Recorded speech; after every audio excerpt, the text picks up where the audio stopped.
Welcome to Assembly Calendar. I'm Mike Friesen. With us for our program today, Assemblyman Bob Oaks. Bob Oaks represents the 130th Assembly District in New York State. The 130 includes Wayne, Cayuga, and Oswego counties. We want to thank you folks all throughout the region for joining us today. Bob Oaks, nice to see you. Good to see you, Mike. We got lots to talk about. The start of a new legislative year, budget process getting underway. Mr. Oaks, the ranking Republican on the Assembly's Ways and Means Committee.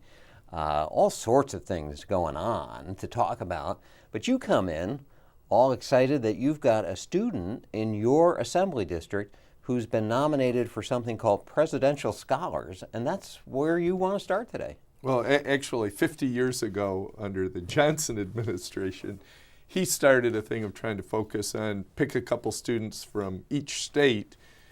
And these are people who are high academic achievers and people who may really be something special as leaders in this country. And so he started a process of having nominations at the local level and whatever. And so the state commissioner of education makes recommendations to the Presidential Scholars Program in Washington. There's 20 people who've been nominated in New York State. And one of them is a senior at North Rose-Wolcott High School, Cheyenne Boone. I got to meet her just a week or so ago. Cheyenne's a talented young woman, doing well, but it just shows that whether you're from a school with 5,000 students at it, or maybe just a few hundred like North Rose-Wolcott would be, we have some people who are extremely talented who may accomplish great things. Her specialty actually is photography. She's already been accepted at RIT, looking forward to going there next year, and they have one of the top photography programs in the country, of course. And so when you see that, you just see opportunities that kids have, and her and others, it's always fun to see what they might accomplish. And so exciting times. It's just 20 students out of the entire state of New York. Just being part of that 20 is a huge accomplishment right there. Absolutely.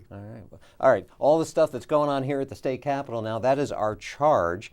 And as we sit here today, kind of an unusual start to this 2017 legislative session. You've got a governor who did not give his annual State of the State address to the legislature. You've got a governor who sent a budget proposal to the legislature. That's business as usual, but he didn't give a presentation to go along with it. Kind of a recalcitrant, quiet Governor Cuomo to start off this year. Well, what's interesting is we're almost a month into the year. By this time, my path and the governor's path would have intersected several times, typically in a large forum, but perhaps in the halls in Albany. It seems like the governor has been traveling in paths that miss a lot of the legislature or legislators like me. I haven't seen the governor this year yet. The governor's been, when we're in Albany, he seems to be out on the trail out around the state as he did his State of the State addresses, or presenting his budget proposal, not to the legislature. Myself, as I serve as the ranking member on the Ways and Means Committee for the Assembly, we're getting ready to have hearings. In fact, I'm leaving this taping today to go to start the first hearing that dealing with higher education. We're going to be be able to question, some of the governor's individuals or his people, commissioners and others who will be speaking at those or answering our questions. But again, the governor, you called him recalcitrant.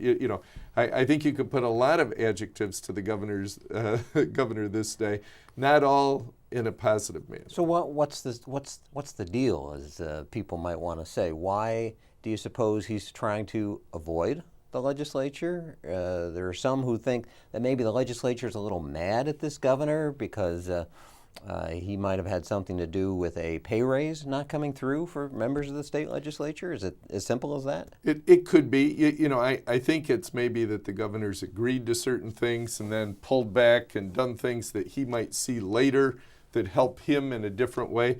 Yeah, I would say strained relations between the legislature and the governor are accurate at this point. What do you see as the highlights of the upcoming budget process?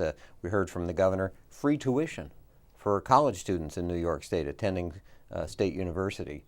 Is that going to be what guides all the headlines coming up as this budget process unfolds? Well, certainly the governor is great at coming up with things that do grab the headlines, as you say. We're going to be talking, I mentioned, higher education budget. Going to be able to sit down with the SUNY chancellor, with the commissioner of education, and other key people just in a few minutes here. The governor's budget, as I look at it, just in a first glance, because we haven't had a lot of time to really dig into it. He just proposed it last week. We're working on that right now. But the governor has, it seems to me, depended a lot more on borrowing some money. There's a lot of initiatives in there. Spending, now it's interesting, the state budget is broken down into some different areas. Within the state operations part of it, the governor's had a self-imposed cap of 2% the whole time that he's been in office. He's actually done a pretty good job of staying with that. And if you remember, 6 years ago, the New York State budget was in a mess. The governor came in and, I think, did a pretty good job, in fact, a very good job at that point, of getting us and righting the ship, kind of. I fear that this budget, 6 years out from that time, is kind of forgetting about some of those other things. In this budget, he stays barely within that cap, 1.94%, so it stays under the 2. But if you look in other areas of the budget, the overall amount, the spending, goes from 147 to $152 billion. And Mike, just figuring that out, if you do the math, about 20 million people, $7,500 for every man, woman, and child in this state. That's a lot of spending, and the governor is pushing that higher, 3.5% or so. But then when you look at borrowing, you're looking at pushing it up 6 or 7%. So now you start to worry about how is the governor going to do this? Is he starting to, when he starts throwing out ideas like free tuition or other programs that are going to cost significant dollars, are we putting ourselves in peril of being back at the position he was when he came in 6 years ago, of not having enough revenue coming in and then having to make decisions that are not in the best interest of the people in New York State and certainly those paying the tax bill? You know, the people of New York State, one of the headlines we've seen in recent weeks has been that people are leaving upstate New York. The population overall is pretty much staying the same. That's because of a huge influx down in New York City. But people upstate are leaving. You represent upstate New York. How do you stop that? Well, I think you stop it by, one, having people have a sense that there is opportunity here. You also have it, if you have businesses that are looking to make a decision, do I add a few employees, do I not? A lot of that is based on their really confidence that our economy is going to get better, that New York State, the regulatory environment, the tax environment, what is it like here? Is this a place I can succeed and grow? And so it translates in many ways. You mentioned those statistics. Certainly, Cayuga County, which I represent, the northern part of, Cayuga County lost population in the last census. Wayne County stayed flat. Oswego County was about flat. We've seen over the last 6 years, since that last census, some decline down since then. And so you're exactly right. It's a problem for New York State. To reverse it, we need to give people more confidence, more hope, and a better sense that upstate New York is vibrant and thriving. You don't do that by taxing people higher. That's just it. New York State's already got a reputation for being one of the highest tax states in the nation, right? And people kind of look at that and go, I could be doing better somewhere else. It's a pretty simple thought process. Yep. Yeah. Here at the state capitol, the other thing to say before we move on is there's a new guy, maybe you've heard of him down in Washington, who's talking about bringing jobs back to America. And during his recent campaign, upstate New York jobs came into the debate as part of the discussion there, as one of the candidates was from representing New York. Maybe there's something to that. Maybe jobs coming back into upstate New York would be the kind of thing that could help. Well, one of the reasons that I think Donald Trump won a lot of upstate New York and did as well as he did is exactly that reason. People having a sense, we've tried certain other things, we need to shift direction. I don't see my area, the people around me, doing as well as they might be. Let's try a new president, and he came with that message.